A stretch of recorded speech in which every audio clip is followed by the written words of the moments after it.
ഈ ഉണ്ടായ അപകടത്തിന്റെ ആഘാതം എത്ര വലുതാണ് എന്ന് വ്യക്തമാക്കുന്ന ദൃശ്യങ്ങളാണ് ഇപ്പോൾ അവിടെ നിന്ന് വന്നുകൊണ്ടിരിക്കുന്നത്.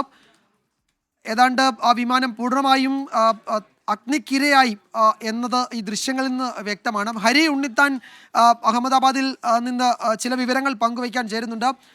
ശ്രീ ഹരി ഉണ്ണിത്താൻ, താങ്കൾക്ക് എന്തൊക്കെ വിവരങ്ങൾ ഈ ഘട്ടത്തിൽ പങ്കുവയ്ക്കാനുണ്ട്? നമ്മൾ ഈ ദൃശ്യങ്ങളിൽ കാണുന്നത് ആ വിമാനം ഏതാണ്ട് പൂർണ്ണമായും കത്തി ആ മട്ടിൽ ഉള്ള ദൃശ്യങ്ങളാണ് അവിടെ നിന്ന് വരുന്നത്. അഗ്നിശമന സേനാ വിഭാഗങ്ങളും നാട്ടുകാരും NDRF ഒക്കെ അവിടെ രക്ഷാപ്രവർത്തനം നടത്തുന്ന ദൃശ്യങ്ങളൊക്കെ വരുന്നുണ്ട്. എന്തൊക്കെ വിവരങ്ങൾ താങ്കൾക്ക് ലഭ്യമാണ് അവിടെ നിന്ന്?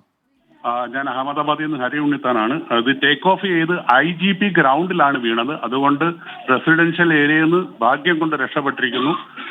IGP ഗ്രൗണ്ട് എന്നൊരു കോമ്പൗണ്ട് ആണ്, അതുകൊണ്ട് അങ്ങനെയുള്ള ഒരു ആശങ്ക കുറഞ്ഞിട്ടുണ്ട്. പിന്നെ X chief minister Vijay Rupani ഉണ്ടെന്ന് പാർട്ടി പ്രവർത്തകർ കൺഫേം ചെയ്യുന്നുണ്ട്. അദ്ദേഹം സീരിയസ്ലി ഇഞ്ചേർഡ് ആണെന്ന് ലോക്കൽ ഗുജറാത്തി ന്യൂസ് റിപ്പോർട്ട് ചെയ്തിട്ടുണ്ട്. അദ്ദേഹത്തിന് ഗുരുതര പരിക്കുണ്ട് എന്നാണ് പ്രാദേശിക മാധ്യമങ്ങൾ റിപ്പോർട്ട് ചെയ്യുന്ന വിജയ് രൂപാണി മുൻ മുഖ്യമന്ത്രിക്ക് അല്ലേ? ഇപ്പൊ വന്ന ഗുജറാത്തി ന്യൂസിൽ അത് റിപ്പോർട്ട് ചെയ്തിട്ടുണ്ട്. അതെ, അത് ദേശീയ മാധ്യമങ്ങൾ അത് റിപ്പോർട്ട് ചെയ്യുന്നുണ്ടായിരുന്നു. മുൻ മുഖ്യമന്ത്രി വിജയ് രൂപാണി ആ വിമാനത്തിലുണ്ട് എന്നുള്ളത്. അപ്പോൾ അദ്ദേഹത്തിന് ഗുരുതര പരിക്കേറ്റു എന്ന് പ്രാദേശിക മാധ്യമങ്ങൾ റിപ്പോർട്ട് ചെയ്യുന്നുണ്ടല്ലേ? റിപ്പോർട്ട് ചെയ്യുന്നുണ്ട്.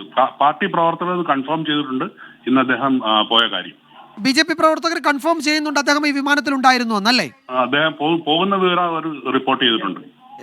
ഇത് ഈ വിമാനം പറന്നുയരുന്നതിനിടെ അത് ഏതോ കെട്ടിടത്തിന്റെ ഭാഗത്തോ അല്ലെങ്കിൽ വിമാനത്താവളത്തിന്റെ മതിലിലോ ഇടിച്ച് അതിന് നിയന്ത്രണം നഷ്ടപ്പെട്ടു തീപിടിക്കുകയായിരുന്നു എന്ന് പറയുന്നു. അങ്ങനെ തന്നെയാണോ സംഭവിച്ചത്? ഫ്യൂല് ഫുൾ ആയതുകൊണ്ടാണ് ഇത്രയും കൂടുതൽ പെട്ടെന്ന് കത്തിപ്പിടിക്കാനും ഇത്രയും പുക. അഹമ്മദാബാദിന്റെ മുകളിൽ മൊത്തം പുക കാണാം. അതുകൊണ്ട് ഒരു ഭീകരമായ ഒരു ആക്സിഡന്റ് ആയിട്ടാണ് ഇത് കൺസിഡർ ചെയ്യുന്നത്.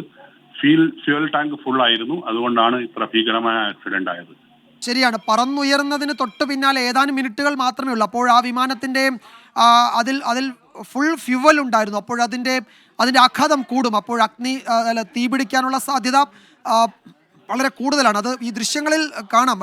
ഏതാനും സമയത്തിനുള്ളിൽ തന്നെ അത് പൂർണ്ണമായും കത്തി എന്നാണ് ഈ ദൃശ്യങ്ങൾ വ്യക്തമാകുന്നത്. അവിടേക്ക് ആളുകളെയൊക്കെ നിയന്ത്രിച്ചിട്ടുണ്ട് ഇപ്പോഴല്ലേ? അതെ, റോഡ്സ് എല്ലാം ബ്ലോക്ക് ആണ്. അഗ്നിശമന സേന എത്തിയിട്ടുണ്ട്. എല്ലാവരെയും ഹോസ്പിറ്റലിലേക്ക് ഷിഫ്റ്റ് ചെയ്യുന്നുണ്ട്. മരണസംഖ്യ കൂടാനുള്ള സാധ്യതയുണ്ട്. 242 പേരിൽ ഉണ്ട് ഇതിനകത്ത്. ലണ്ടനിലേക്ക് പുറപ്പെട്ട ഫ്ലൈറ്റ് ആണിത്. അടുത്തുള്ള ഹോസ്പിറ്റലിലേക്ക് എല്ലാവരെയും ഷിഫ്റ്റ് ചെയ്യുന്നുണ്ട്. റോഡ് ബ്ലോക്ക് ആയതുകൊണ്ട് ആർക്ക് അകത്തോട്ട് പോകാനുള്ള ഒരു ബുദ്ധിമുട്ടുണ്ട്. യെസ്, വളരെ നന്ദി. എന്തായാലും ഈ ഘട്ടത്തിൽ വളരെ പ്രധാനപ്പെട്ട ചില വിവരങ്ങളാണ് അദ്ദേഹം അവിടെ നിന്ന് പങ്കുവച്ചത്.